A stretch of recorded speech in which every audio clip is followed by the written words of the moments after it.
হাইকোর্টের অনুমতি নিয়েই দখল নেওয়া হলো বন্ধ হিন্দুস্তান মোটর কারখানা। পুলিশের উপস্থিতিতে বন্ধ হিন্দুস্তান মোটরে নিরাপত্তা কর্মীদের বার করে দেওয়ার অভিযোগ। নতুন রূপে মেট্রো রেলের কোচ তৈরির কারখানা করবে টিটাগড় ওয়াগন লিমিটেড। জমি হস্তান্তরকে কেন্দ্র করে ফের সমালোচনার কেন্দ্রবিন্দুতে উঠে এলো হিন্দুস্তান মোটরস। বন্ধ হিন্দ মোটর কারখানার জমি হস্তান্তরকে কেন্দ্র করে সরব স্থানীয় রাজনৈতিক দলগুলি। বিশেষ সূত্রে জানা গেছে, বন্ধ কারখানার প্রায় 50 একর জমি টিটাগড় ওয়াগন লিমিটেড কারখানাকে হস্তান্তর করা হয়েছে।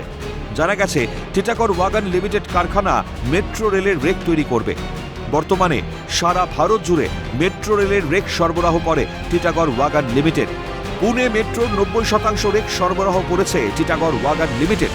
বেঙ্গালুরুতেও মেট্রো রেলের জন্য রেক তৈরি এই কারখানায় উৎপাদনের জন্য আরও বেশি জায়গার প্রয়োজন হয়ে পড়েছে।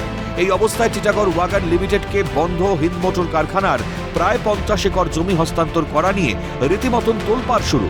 হিন্দুস্তান মোটরের শ্রমিক রাজকুমার সাউ জানান, থেকে এখানেই আছি আমি, কিন্তু আমি 86-এ ঢুকেছি কারখানাটা, সেইটা তো ভেঙে চুরে একদম প্লেন করে দিয়েছে, মাঠ করে দিয়েছে, ভেঙে চুরে যেটুকু ছিল সেটাও চলে গেল, সব চলে গেছে। কি বলবেন? তা কি বলালো, ওর জিনিসপত্র ও কিছু যা করবে করবে, আর আমাদের তো এখানে মানে নেই, ইউনিটি নেই যে আমরা কিছু।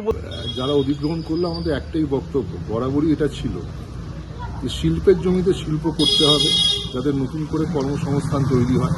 জমি হস্তান্তরে সরকার ও কারখানা কর্তৃপক্ষকে নিশানা বিজেপির। কিন্তু রাজ্য সরকার যে এখনও 250-300 লোক ওখানে যে বেঁচে আছে, যাদের চাকরি আছে, তাদের গ্র্যাচুইটি, পিএফ বা এই যে বাকি আর 2-3 বছর যাদের চাকরি শেষ আছে, তাদের ভবিষ্যতের জন্য তো একদিনও ভাবেনি। আজকে প্রায় 10 বছর ধরে ওখানকার লোক 15 বছর ধরে লাইট জল ছাড়া থাকছিল, তার জন্য তো ভাবেনি। আজকে টিডব্লিউএলকে দেওয়ার জন্য জমিটা দখল হলো। কারখানা অধিগ্রহণের সিদ্ধান্তকে স্বাগত উত্তরপাড়ার কোতরং পুরসভার ভাইস চেয়ারম্যান খোকন মণ্ডলের। যে উন্নতি হবে, সত্যি এটা ভালো উদ্যোগ। নতুন করে আবার নতুন ছেলে মেয়েরা সব কাজ পাবে, নতুন কর্মসংস্থান হবে, এটা আমাদের ক্ষেত্রে অনেক ভালো সুখবর, এক স্বাগতম। হস্তান্তরের ফলে কর্মসংস্থান হয় কিনা এখন সেটাই দেখার। হুগলি থেকে সমিত সিনহা, ক্যালকাটা নিউজ।